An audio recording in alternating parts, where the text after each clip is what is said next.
So good morning. We're learning the daf. Today is daf 20 chaf and the second chapter is in Pasim. We'll start from the fifth question asked by Abaye of Rabbah concerns a chotzer courtyard adjacent to an enclosed well. That's the discussion about a well. Bomine Abaye Rabbah, Abaye asked Rabbah, chotzer sheroisha nichnas levein pasim.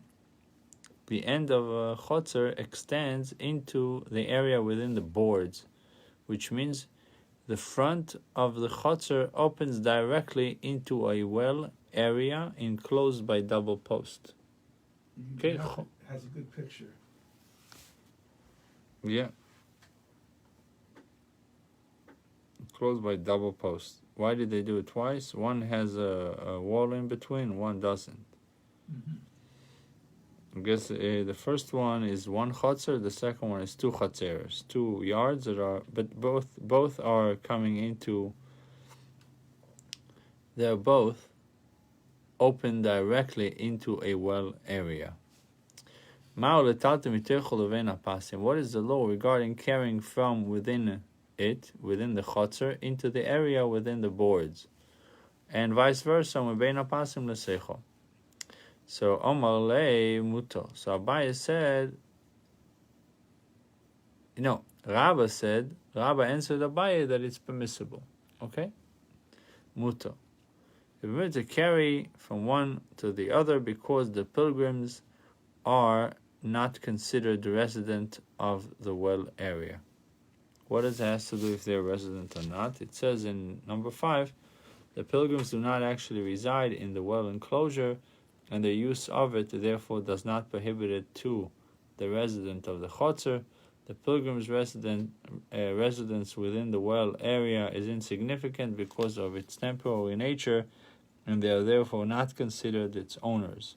The well enclosure is a reshus hayochid, is a private domain without owners, and it is therefore permitted to carry between it and the chotzer. Omar lei, so he said mutashtaimai.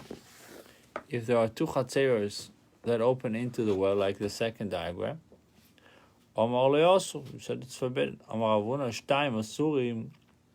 If 2 chatzeros open into the well area, they are forbidden to carry to and from the well area. Filo eruv, and even if the 2 chatzeros joined in an eruv, gzeiro shom eruv moel ben apasin, as a precautionary decree against the possibility that people will say an eruv is effective in joining 2 chatzeros whose only access to each other is through the area within the boards.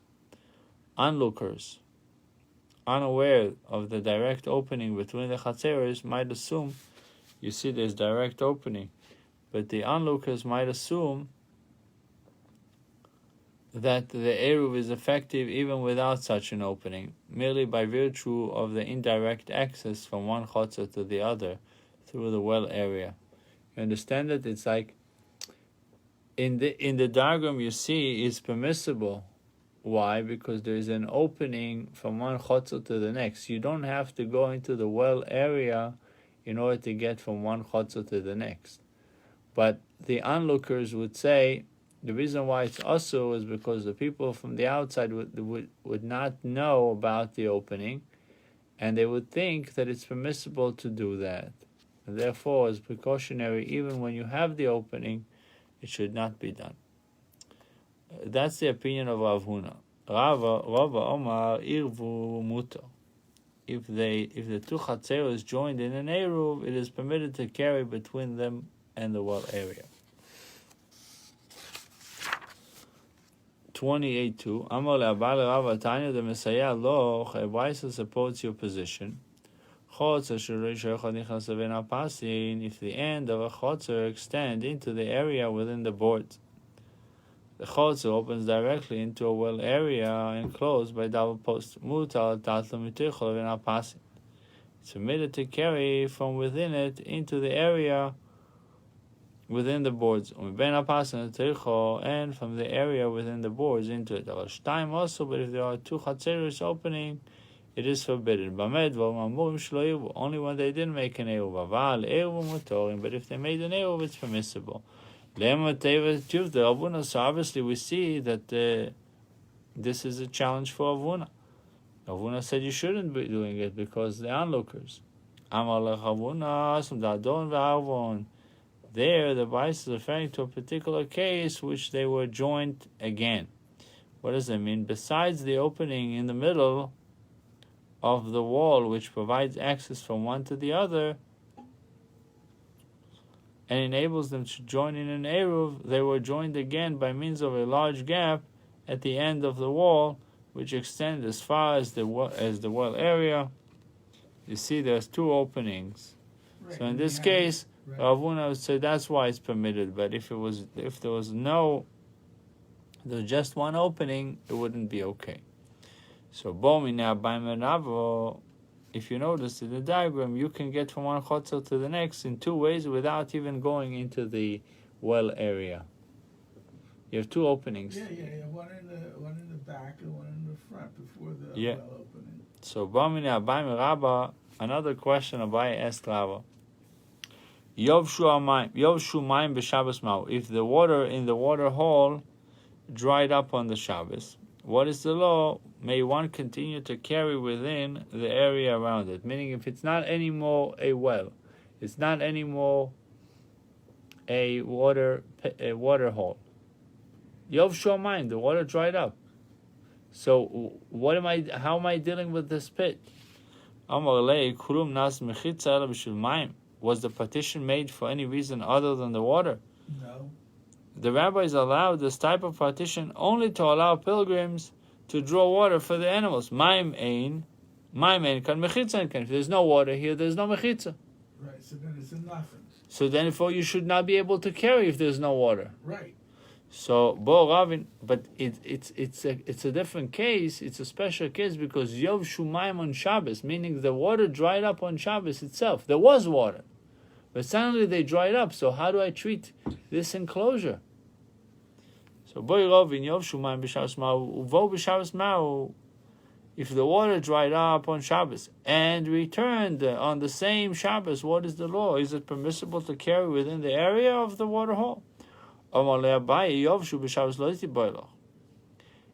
If the water dried up on Shabbos and the hole remained dry, should not be a matter of inquiry to you. Because I inquired of the master and he told me that it is forbidden to carry in the area in such a case. If the water returned, it should not be of an inquiry to you. Why? Because it is a partition that was made on Shabbos. Any kind of partition that is made on Shabbos, whether it was inadvertently or deliberately, whether unwillingly or willingly, Shma Mechitza is regarded as a valid partition. So too in our case, the partition is again considered valid, even though its validity has lapsed and then returned on the Shabbos. Therefore, it is permitted to carry in the enclosed area once the water hole has been refilled. But was it not said about this? They did not teach that a partition constructed on Shabbos is valid except with regard to being liable for throwing between the Shusarabim and the area enclosed by these partitions. But not in regard to carrying, which remains forbidden. Therefore, even though the water returned on Shabbos, carrying ought not to become permitted that day.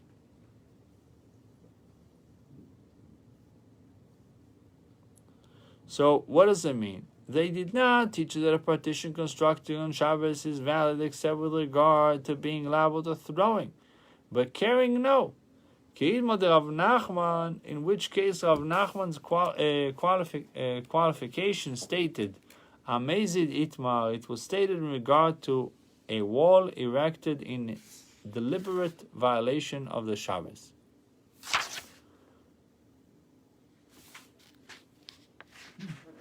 As a penalty for for willfully desecrating the Shabbos. But if it was constructed without any intention of violating the Shabbos, it is valid even to permit carrying within it. Therefore, the partition around the waterhole, which was not built on the Shabbos, but merely lost its validity when the well ran dry, certainly becomes valid again on the Shabbos when the water returns, even to permit carrying within it. Omar Rabbi Elazar. Rabbi Elazar said, "Hazirich leven pase abiro is chayav." One who throws an object from the Reshus Harabim into the area within the well boards is liable. Is liable to a chatas offering for violating the Shabbos. A partition of this type is biblically valid and renders the area enclosed by it Reshus Hayochid. So he threw from public into private. So that's why he's liable. It's obvious that he is liable. Certainly, a partition of this type is a valid on a biblical level in creating a Reshus Hayochid.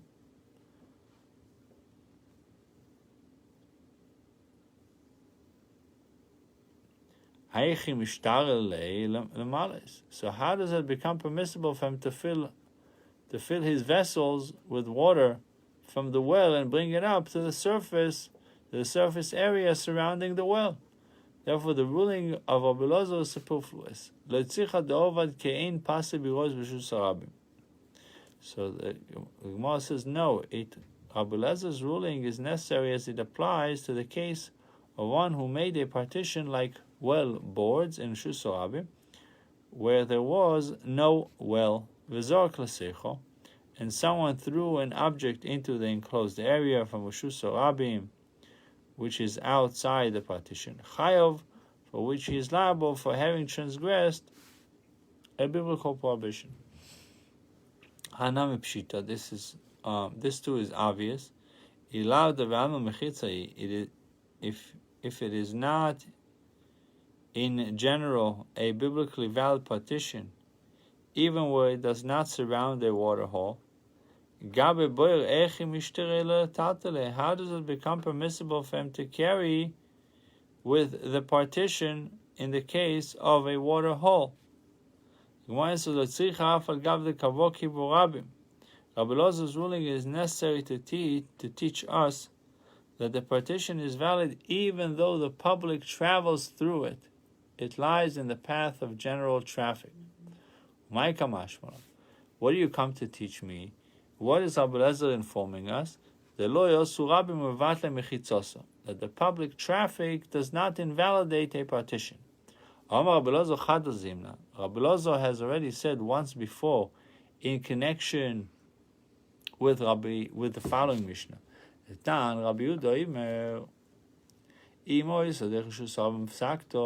If the path of the public domain cuts between the boards which surrounds a well, he must divert it to the side, so that the traffic flows around the partition, not through them. Otherwise, the traffic invalidates the partition. But the sages say, it is not necessary to divert the traffic, because a partition is valid even when public traffic passes through it. Rabbi Yochanan and Rabbi Elazar both say, here in the ruling of the sages that Tana informed you of the power of partition, that they retain the power to enclose even though traffic passes through them. From this, it appears that Rabbi Elazar agree with the opinion of the sages that traffic does not invalidate a partition. Why then was it necessary for him to repeat the same principle in the ruling above?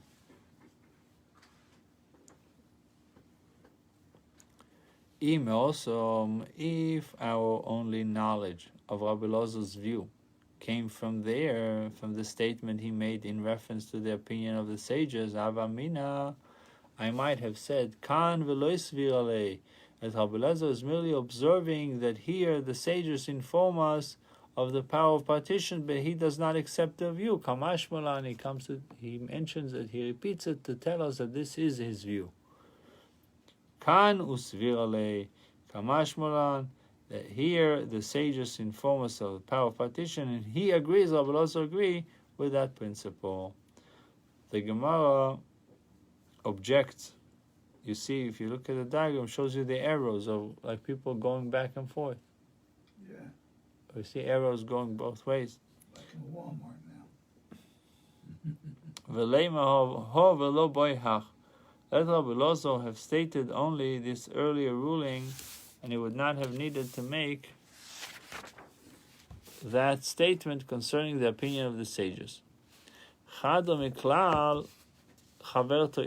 One statement was stated by inference from the other. Rabbi Elazar himself declared the ruling about throwing into a well enclosure. Since this could have been misinterpreted, Rabbi Elazar's student stated in his name how the sages had informed us of the power of partitions. So to make it clear that Rabbi Elazar does accept the opinion of the sages, the Gemara quotes a phrase from the Mishnah and analyzes it. Mutar lehakrib labe'er v'chulu. It is permissible to bring the post closer to the well, provided that enough space remains for a cow to stand with its head and most of its body inside the enclosure and drink. Tenan also, we learned in the Mishnah there, lo yamid odem b'shus harabim v'ishtem b'shus hayochid. A person may not stand in Reshus Harabim and bend forward and drink in Reshus Hayochid. Okay, I got it. Reshus Hayochid v'ishtem Reshus Harabim, nor may he stand in Reshus Hayochid, in a private domain, and bend forward and drink in Reshus Harabim, in a public domain, because he might inadvertently bring the water cup into the domain in which he is standing. Unless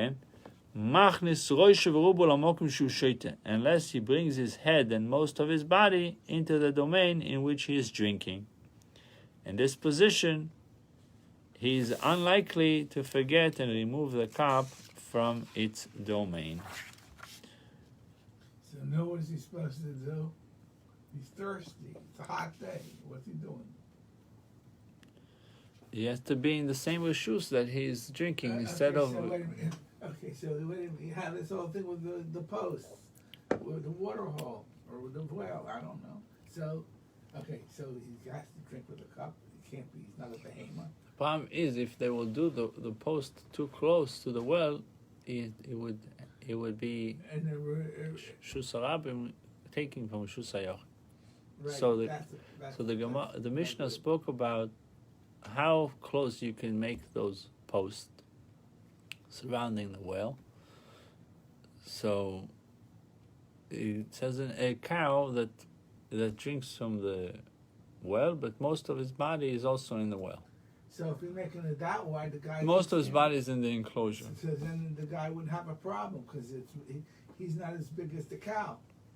All right. So the Gemara says, let's see, the same applies in the case of wine press. Gabi Otam with regard to a person who stands in one domain while drinking in another.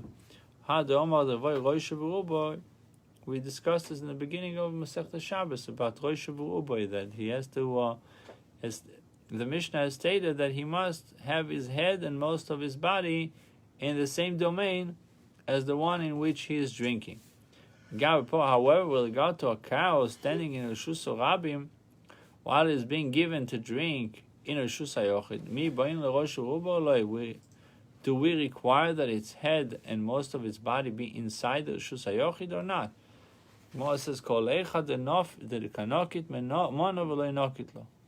wherever the person who is watering the animal holds the container from which the animal is drinking, but does not hold the animal by its halter to prevent it from turning its head into the Reshus Harabim,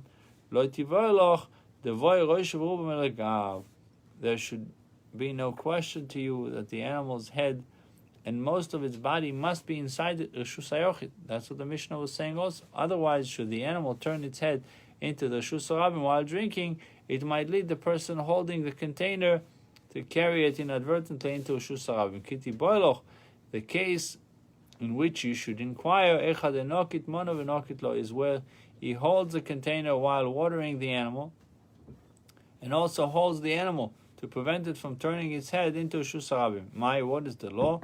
Do we require most of the animal to be inside the Reshus HaYochid for it to be permissible for him to hold the container for it while it drinks?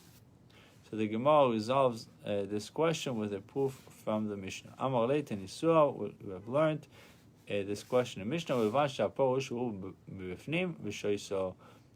The post may be placed close to the well, but provided that enough space remains for a cow to stand with its head and most of its body inside the enclosure and drink. My love, the nokit lo, the nokit mono. That is not referred to a case which he holds the animal and holds the container for the animal to drink, question mark. Are we talking about this case, that he holds the animal and holds the container? Since the Mishnah requires the minimum space for the well enclosure to be valid, we see that one may not hold the container even for a restrained animal, unless most of the animal is inside the enclosure. The Gemara rejects the proof, suggesting an alternative explanation. Maybe we should stop here, and then after davening we'll continue. Okay, whatever.